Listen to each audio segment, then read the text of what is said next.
ng hotdog, isang makabagong alamat para sa kabataang Pilipino.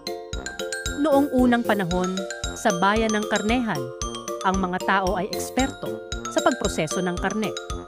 Lahat ng uri ng ulam ay gawa sa karne, adobo, tapa, sinigang na baboy, at marami pang iba. Ngunit kahit masasarap ang kanilang mga pagkain, nagsimulang magsawa ang mga bata. Gusto nila ng mas mabilis kainin, mas masaya tingnan, at mas nakakaaliw ang lasa. Sa gitna ng bayang iyon, nakatira ang isang batang lalaki na nagngangalang Dogo. Si Dogo ay matalinong batang mahilig mag-eksperimento sa pagkain. Minsan, habang naglilinis siya ng mga tira-tirang karne mula sa palengke, naisip niya, paano kaya kung pagsama-samahin ko lahat ng masarap na parte ng karne at gawin itong isang bagong klaseng pagkain?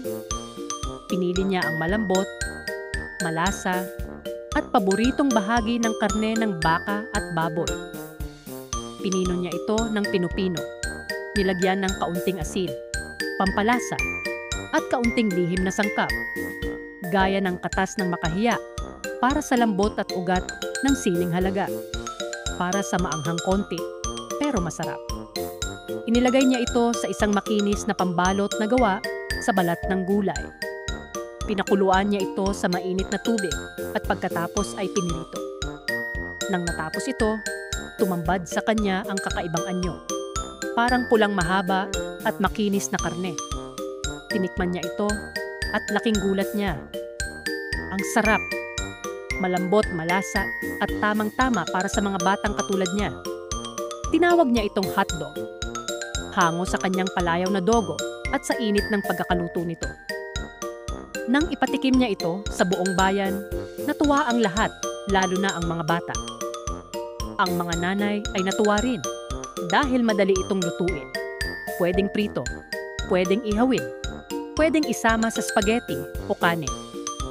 Mula noon, kumalat ang hotdog sa buong kapuluan at sa iba pang bahagi ng mundo.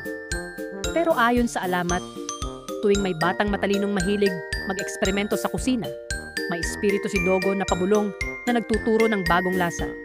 Kaya raw marami pang klase ng hotdog ngayon. Cheesy, jumbo, spicy, garlic, at footlong. Aral ng alamat. Ang pagiging malikhain at maparaan ay daan sa paglikha ng mga bagay na makapagpapasaya sa iba. Minsan, sa mga simpleng ideya, nagsisimula ang malalaking tagumpay.